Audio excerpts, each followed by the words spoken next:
सारंगपुर धाम मूर्ति copyright विवाद वकर्यो। Copyright मुद्दे ब्रह्म समाज लालगुम। समस्त ब्रह्म समाजना राज्य कक्षाना गुजरात महामंत्री દિનેશભાઈ રાવલે મંચ પરથી કોપીરાઇટ મુદ્દે ઠરાવ પસાર કર્યો। કહ્યું સ્વામિનારાયણ સંતોને બ્રહ્મ સમાજની ખુલ્લી ચેતવણી।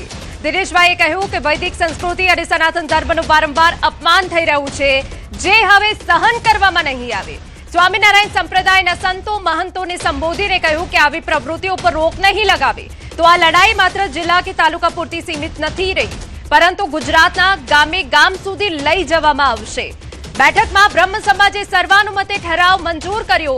હર હર મહાદેવના નારા સાથે આ ઠરાવને મંજૂરી આપવામાં આવી। આ તરફ પાલનપુર એમએલએ અનિકેત ઠાકરે મંચ પરથી પ્રતિક્રિયા આપી। કહ્યું કોઈ ચીજ વસ્તુની પેટર્ન હોય, હનુમાન દાદાની થોડી હોય, સફરજન કે કેસર કેરીની પેટર્ન હોય, પણ ભગવાનની પેટર્ન ન હોઈ શકે। તો સમાજના પ્રમુખ અશ્વિન ત્રિવેદીએ કહ્યું કે વેપાર અર્થે ભગવાનના પેટર્ન કરાવે એ બ્રહ્મ સમાજ સંખી નહીં લે। આ ટ્રેડમાર્ક થશે તો કથાકારો પર હુમલો થશે।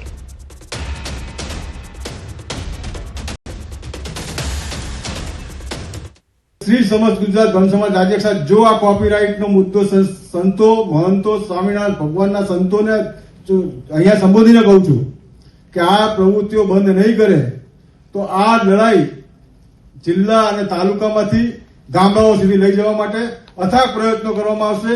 અને આ ઠરાવ અત્યારે અમે કરીએ છીએ। જો આને મંજૂરી આપવી હોય તો ભરતભાઈ અશ્વિનભાઈને વિનંતી કરું છું કે મંજૂરી આપે, ઠરાવને મંજૂરી આપે। નમઃ પાર્વતી પતે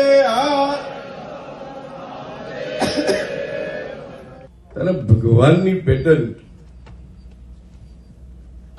આ ખૂબ મોટો વિષય છે। કોઈ વસ્તુની હોય, સફરજનની હોય પેટર્ન, કેસર કેરીની પેટર્ન હોય, એટલે હનુમાનજીની પેટર્ન કેવી રીતે થાય? આપણને બધાને આ વસ્તુ આશ્ચર્ય તો લાગે છે, એટલે એ વિષય પણ આપણે સંપૂર્ણ સમજીએ। તો બેઠકમાં બ્રહ્મ સમાજે આ ઠરાવ પસાર કર્યો છે। સાળંગપુર ધામ મૂર્તિ કોપીરાઇટનો વિવાદ હવે વકર્યો છે। સાધુ સંતોમાં આ મામલે રોજ જોવા મળી રહ્યો છે। ભગવાન પર કોઈ કોપીરાઇટ ન હોઈ શકે તેવી બાબતો પણ કેટલીક સ્પષ્ટ કરવામાં આવી છે। પરંતુ આપને જણાવી દઈએ કે સ્વામિનારાયણ સંતોને બ્રહ્મ સમાજની ચેતવણી પણ છે અને આ સાથે વેપાર અર્થે ભગવાનના પેટર્ન કરાવે એ બ્રહ્મ સમાજ સંખી નહીં લે। આ ટ્રેડમાર્ક થશે તો કથાકારો પર હુમલા થશે તેવી ભીતિ પણ વ્યક્ત કરવામાં આવી। પરંતુ હાલ જે આખો કોપીરાઇટનો મામલો છે તેને લઈને બ્રહ્મ સમાજ લાલગુમ છે।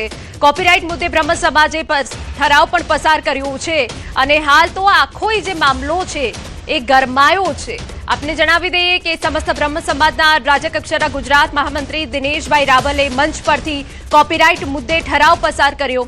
સ્વામિનારાયણ સંતોને બ્રહ્મ સમાજની ખુલ્લી ચેતવણી છે અને કહ્યું કે વૈદિક સંસ્કૃતિ અને સનાતન ધર્મનું વારંવાર અપમાન થઈ રહ્યું છે, જે હવે સહન કરવામાં નહીં આવે। સ્વામિનારાયણ સંપ્રદાયના સંતો મહંતોને સંબોધીને કહ્યું કે આવી પ્રવૃત્તિઓ પર રોક નહીં લગાવે તો આ લડાઈ માત્ર જિલ્લા તાલુકા પૂરતી સીમિત નહીં રહે, પરંતુ ગુજરાતના ગામે ગામ સુધી લઈ જવામાં આવશે। આવી ચીમકી ઉચ્ચારી છે। બેઠકમાં બ્રહ્મ સમાજે સર્વાનુમતે ઠરાવ મંજૂર કર્યો। હર હર મહાદેવના નારા સાથે ઠરાવને મંજૂરી।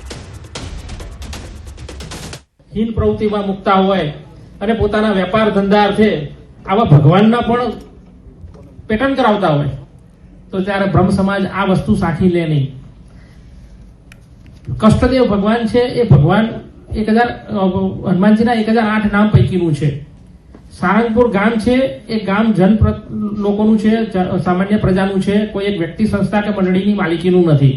તો એની કોઈ પણ વ્યક્તિ સંસ્થા મંડળી કે ટ્રસ્ટ છે પેટર્ન કરાવી શકાય નહીં, એના વ્યાપાર અર્થે મૂકી શકે નહીં। આ જો ટ્રેડમાર્ક થઈ જશે તો શું થશે? આપણા કથાવાચકો પર હુમલો થશે।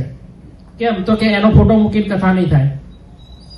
ફોટો ફ્રેમ કરીને જે ભગવાનને છબી વિતરણ કરે છે એ લોકોને પણ નુકસાન થશે, કે એની પેટર્ન આપવી પડશે।